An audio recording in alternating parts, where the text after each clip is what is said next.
Welcome to Art Ed Radio, the podcast for art teachers. This show is produced by the Art of Education University, and I'm your host, Tim Bogatz.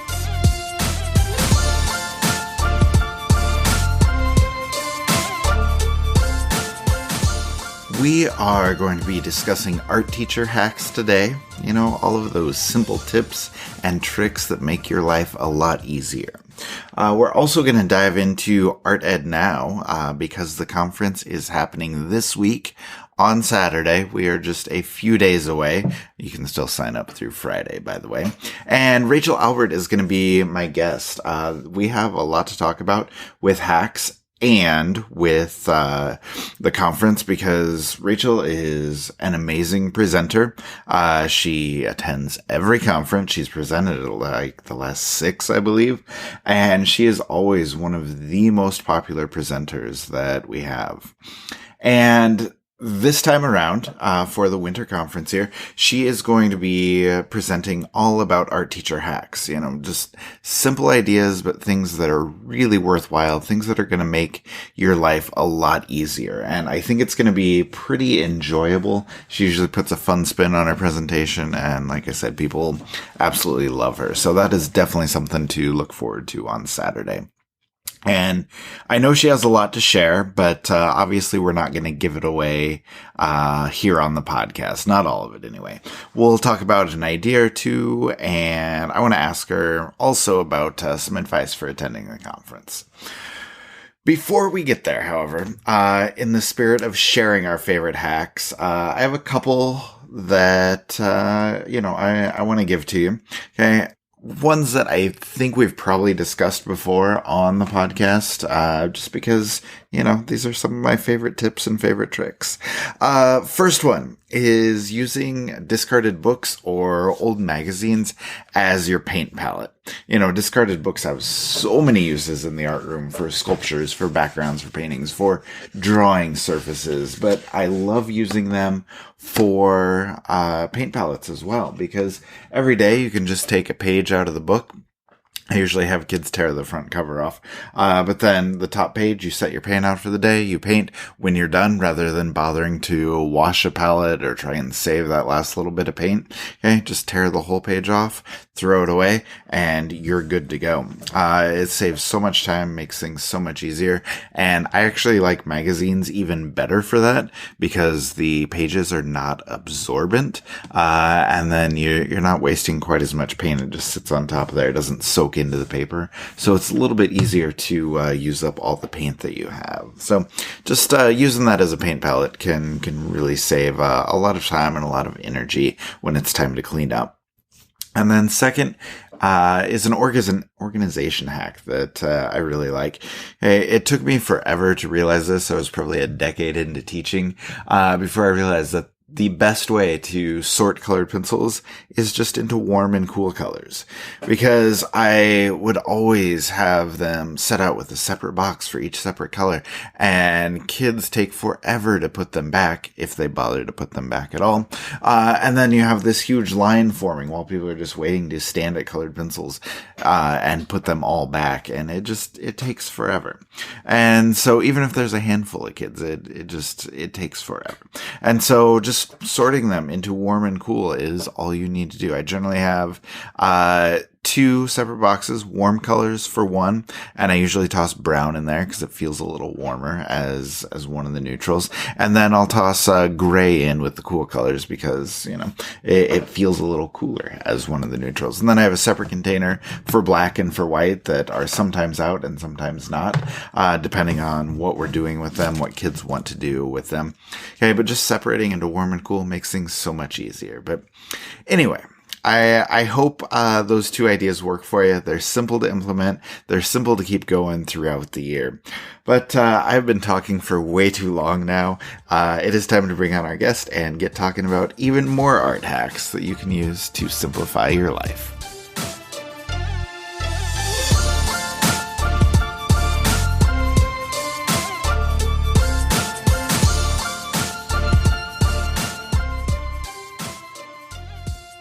All right, and Rachel Albert is joining me now. Rachel, how are you? Hey, Tim. I'm doing well. Thank you. How are you?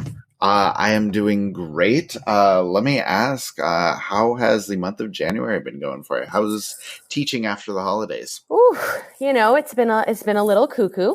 It's hard to get used to the fact that I again have to wake up, before the sun comes out, and now I have to eat lunch multitasking. I wasn't doing that for those 2 weeks off, but other than that, it's going pretty well. I've started stop motion animation with my 6th graders, so that's pretty exciting. Working on some report cards, which is less exciting, but it's the usual. Yeah, that is teaching in a nutshell, really, right? Like, those super exciting things that you get to do in your classroom, and then all of the administrative tasks and all the bureaucracy that nobody likes. So they come together, unfortunately. Yes, but we're professionals, right? So we do it all, and we do it all well. So we got to do it. Works That's out. It. Cool. So I want to talk to you a little bit about the conference, kind of dive into all of the exciting things that are coming up soon. So you have your presentation where you are sharing some of your best art teacher hacks, which I think people are going to love. But can you talk a little bit about where you got the idea for that presentation and maybe share a couple of the highlights that people can look for? Absolutely. I am so looking forward to the conference, as always. My favorite way to waste time is by scrolling through BuzzFeed. Okay. And that's, I think, where the idea originally came from, because something that they've gotten really good at over the years is sharing these life hacks. And without that, I would still be, breaking a sweat every time I have to put my duvet cover back on my duvet. There's a hack for that. It's brilliant. If you haven't seen it yet, you should Google it, because that's like my least favorite chore is, getting that duvet cover back on the duvet.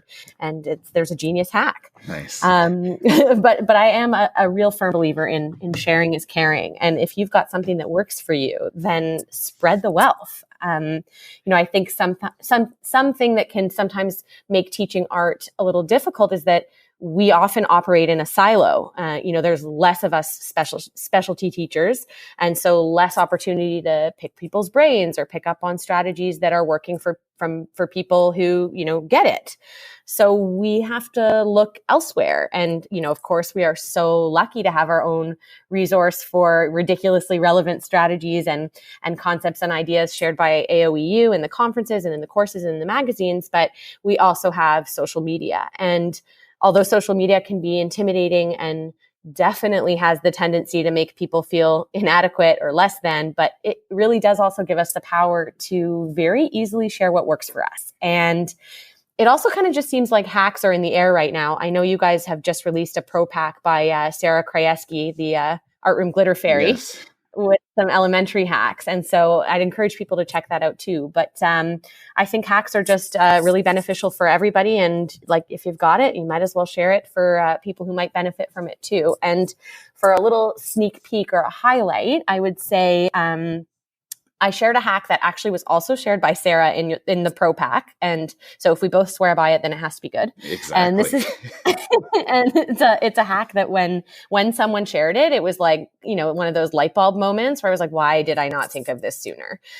So my drying racks have always been a disaster. They are like the gateway to the unknown, where like everything just kind of disappears. And one day there's like an apple core there and I don't know how it got there. And they were just disastrous. And the kids could never find where they put their work, and they never knew where, it was the next day when they came back. And I tried labeling the shelves with sticky notes and they would fall down, or the kids would be like, does this sticky note go to the shelf above or the shelf below? And, it just wasn't really working out well. So sadly, I don't remember who originally posted this genius solution on Instagram, but they are obviously a god among men and deserve all the bonus points in the afterlife, because the hack was so simple, but it changed everything. So those black binder clips that you would normally use to clip together a stack of marking, I use those and I clip them on the edge of each of my drying rack shelves. And each of them is labeled using a gold metallic marker. And then I can attach them or detach them as needed. I can move them around. Maybe one class might need more storage space for a particular unit. And so that I would say is a very simple but life-changing hack that I think I got started with. Yeah, that's a good one. And yeah, like you said, it's so easy for drying racks to become just an absolute disaster. And so anything that cleans that up is going to be helpful. Yeah. So I don't want to give too much away from your video because, it's still to come, but I know you have, I don't know, approximately 1 million more hacks that didn't make it into the presentation because we limit you to, just like 10 minutes or so. But do you have a couple others that you can share here on the podcast while we're talking? Yeah, I can sneak some in. Well, if any of the listeners follow me on Instagram at Ms. Albert Art, then you'll know that I've actually been posting some bonus hacks to kind of whet everyone's palate.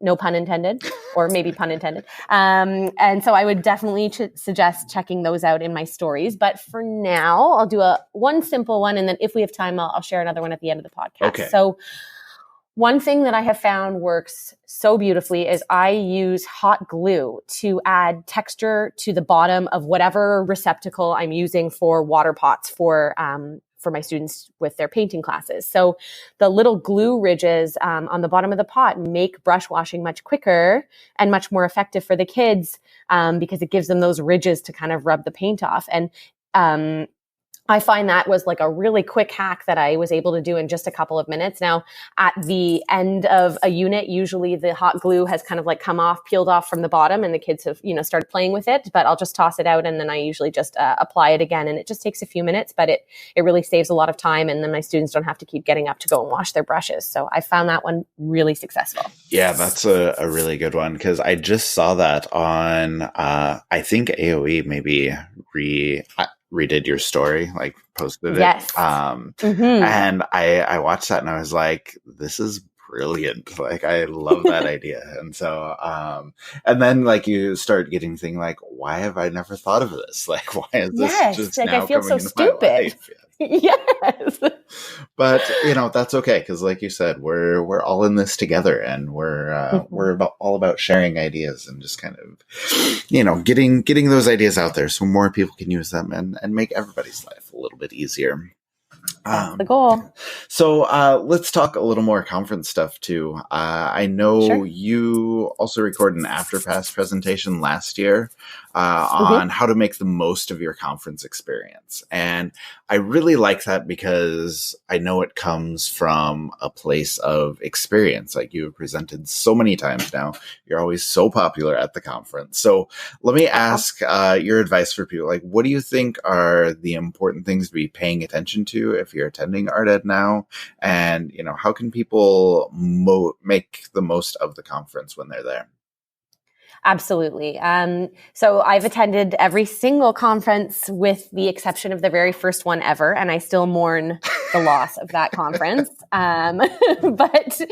But basically, I sort of came up with that presentation idea last year because over the years, I really struggled to digest the plethora of information that was coming at me at the conference. Conferences are so overwhelming. In-person conferences are even more overwhelming. At least with AOE, I get to be in my jammies. But they're filled with professional development that most teachers are getting sporadically throughout the year, but we're getting, in one fell swoop. And so I always found it difficult to take in all of the information, and my brain would be so full of the ideas that inevitably some would escape and go unused. And that felt like a real loss. So my biggest piece of advice for making the most of the conference is number one, write everything down. Just go for it. Just write down as much as possible. And then after the conference, I kind of sit down and have a little debrief where I choose 3 ideas.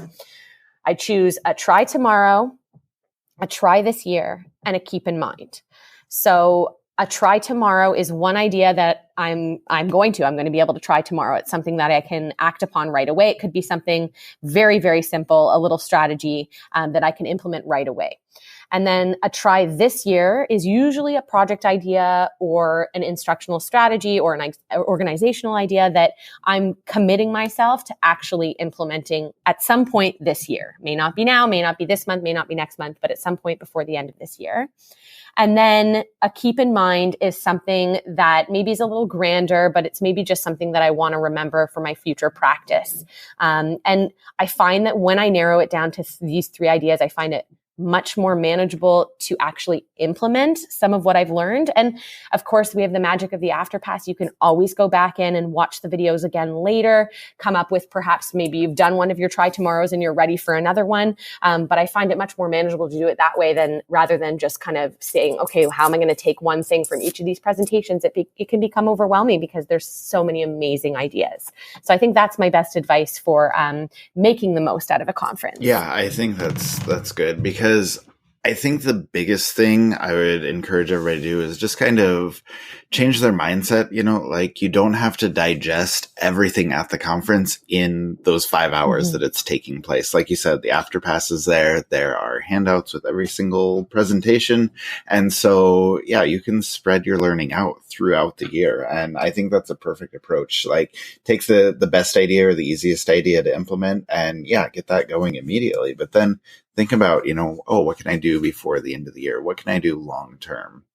And I think that's definitely the right way to think about it. So that's good advice. So thank you. And then the last thing I wanted to ask you, just as we're talking about the day and how things go and how, you get to stay at home in your pajamas, like what does the day of the conference look like for you? Like, where do you watch from? What are you doing during those 5 hours when the presentations are going?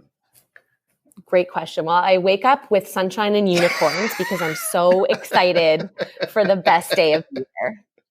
Like, I think I've said this to you before, like I don't celebrate Christmas, but like AOE, like Art Ed Now Day is my Christmas. It's so exciting. So I wake up really excited.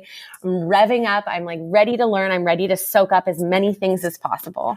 And before I became a presenter, I really tried to take advantage of the convenience of the conference. I would come up with creative places to watch from. And I think you guys have even included some of those photos in the conference wrap-ups of years past, because I've participated from a lounging chair at my condo's swimming pool, while cooking meals for the week, while folding laundry, while jogging on the treadmill, and even while getting a pedicure. Nice.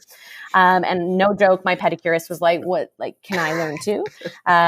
So there's just something so exciting about being able to learn from wherever you want, doing whatever you want.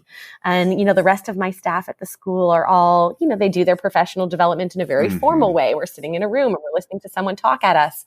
So it's always been, easy, not as fun for them to get PD. And once I found AOEU, I was so excited to have this relevant professional development. I put so much effort into finding unique ways to do my PD or to watch the conferences, because I was kind of like nana nana boo boo. My professional development is cooler than your professional development. Take that. But since becoming a presenter, I've really, I try to be completely present for as much of the day as possible. There's such an energy that's palpable during the conference that you just feel such a sense of joy and camaraderie with all the other people, whether it's in the live chat or simply just watching the presentations if the live chat is overwhelming. And then, if you can't be there live during the conference, like we said earlier, the AfterPass is such an amazing luxury. And even with the AfterPass, you can still, feel that energy. And I think it's important for people to remember that, you're not necessarily going to be able to pay attention to every single conference presentation. You've got kids, or you've got, I don't know, a flood, or you never know what things are going to happen in the middle of the conference, and you got to stop for one presentation, and you can really come back and check that one out later. And I think there's just something so magical, and like, how lucky are we to have AOEU to have these amazing Art Ed Now conferences and be so flexible with them. It's fantastic. Thank you for the kind words. I think those are the reasons that we're excited about putting them on as well. Like, we want to do professional development differently. We want to make it exciting. We want to make it accessible. And I don't know, we've all been in those rooms that you talk about where somebody's just talking at you for way too long, and it's a terrible way to do things. So I'm glad we can put these together, and I'm glad that you can be a part of it as well, because I know people have been learning from you, so many different things from so many different presentations. It's been awesome. So then before we wrap it up, do you want to share one more Art Teacher hack, or do you want to just make everybody watch on Saturday? Well, Okay. you have to do both. You have to watch on Saturday, but I'll give you a bonus one now that's not Okay. even in the presentation. This is like a VIP moment for everybody here. So, I have moved into a brand new art room this year, and it is much smaller than my old art space. And I am noticing a really difficult time when it comes to the end of the period, and all of my students, all 30 of them, want to wash their hands. And luckily, I have 3 sinks. I know there are some art teachers who have 1, and I know there are some teachers who have none, and I do not know how they do it.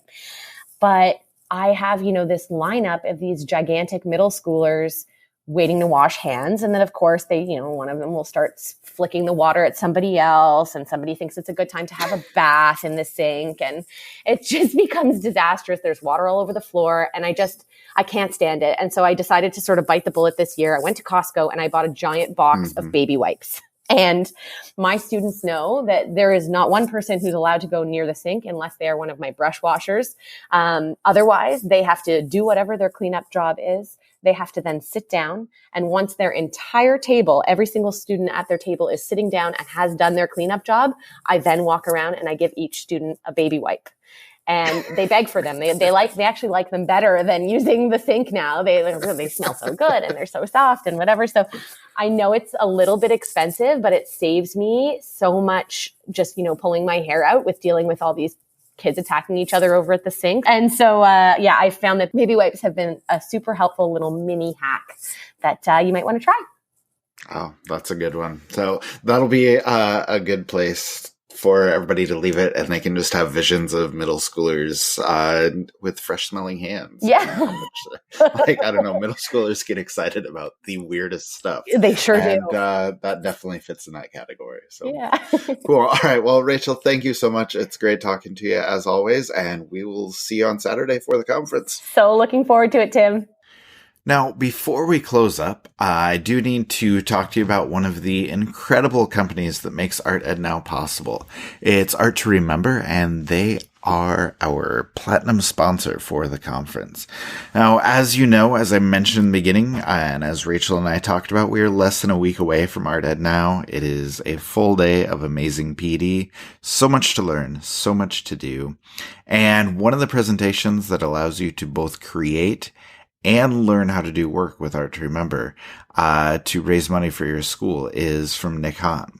And Nick will be leading a hands-on demo to show how easy it is to create an Art to Remember project. So check your swag box for the awesome lesson plan they've provided along with the paint marker and just kind of get an idea of what you may want to do with this project. Okay, you just need a little bit of paint, a little watercolor, a little bit of acrylic, and some cutouts. And it's a simple project, but it's a great way to teach your kids about a variety of things. Nick will go over all of those. And it's an awesome chance for you to follow along, create, take a lesson back to your classroom. And then once you've seen how easy it is to create that project, you can see how easy it is to do the entire fundraiser.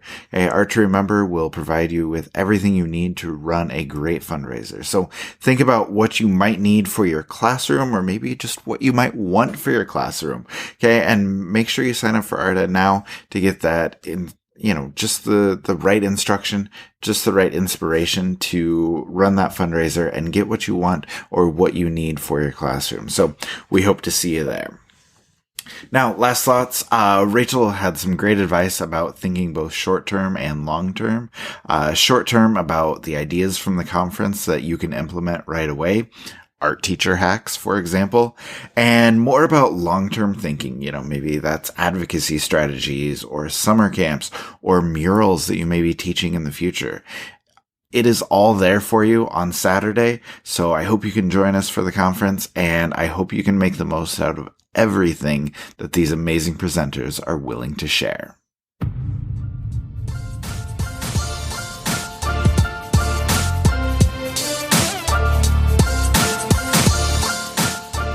Art Ed Radio is brought to you by the Art of Education University with audio engineering from Michael Crocker. Thank you, as always, for listening, and check out the details. Get yourself registered if you have not yet at artednow.com.